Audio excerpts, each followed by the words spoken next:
Masada excavations, with Igal Yadin, the head of the excavation team, who would stand on the mountain and read Josephus Flavius' description of the account, and everyone around him could actually hear the echoes of the fighting. Or we could start the quest with King Herod. Herod, who ruled under the auspices of the Romans, built himself a magnificent fortress here on the mountain, which was to be his sanctuary in troubled times. And believe me, he really had troubles. Herod, like any other king, built his palaces to the highest standards of his day. One of them is this Western Palace. Herod's architect was probably a short guy. Here he built himself a bathhouse. And he would put his lamp here and enter his bath. What can I tell you? This king loved the good life. Until now, we spoke about Herod. It wasn't the splendor of Herod's style that made Masada what it is today. The year is 66 AD. The Jews rebel against the Roman Empire. 4 years later, the temple is destroyed. Jerusalem falls.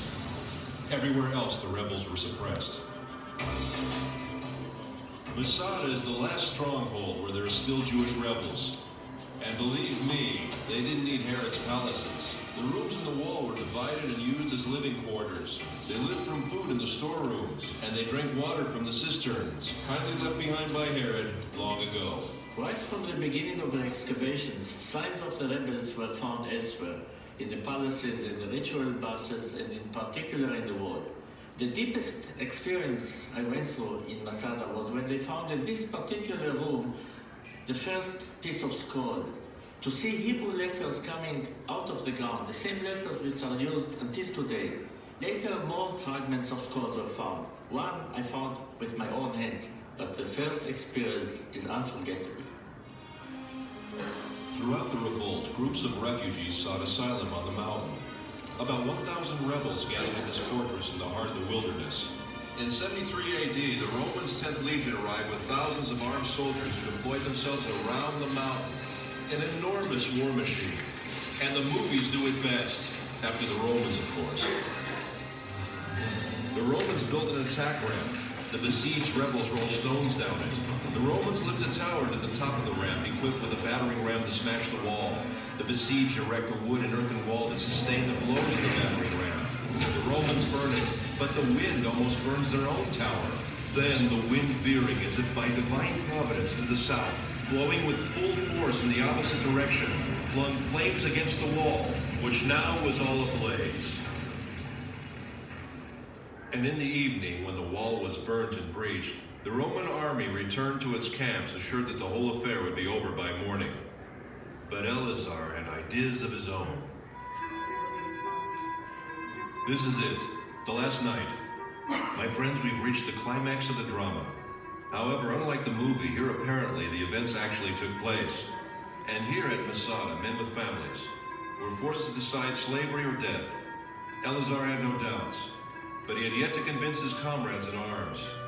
Ladies and gentlemen, the speech of Eleazar.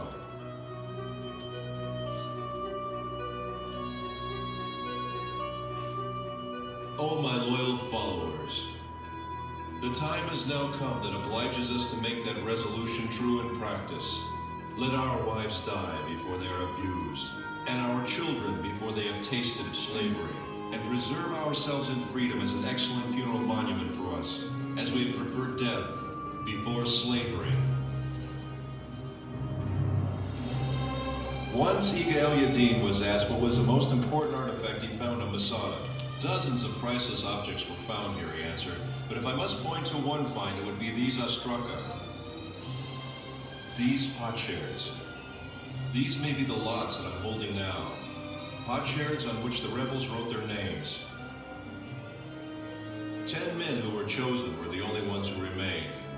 Their equipment had already burned, and each of them had already killed his wife and children. Then they drew the lots. Who would kill the 9th man and fall on his own sword? And in the morning the Romans arrived, and besides 2 women and a few children, everyone was dead.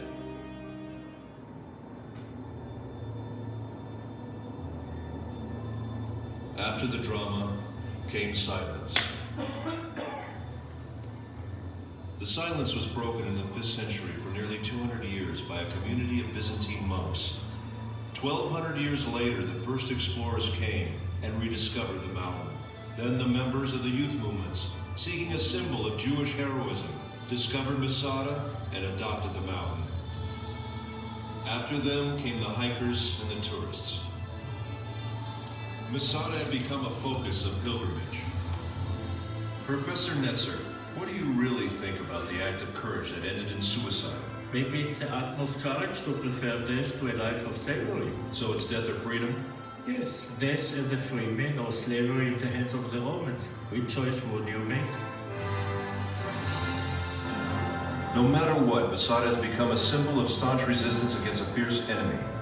And if it is a symbol, then perhaps this might be some kind of victory. Ladies and gentlemen, I invite you to climb the mountain.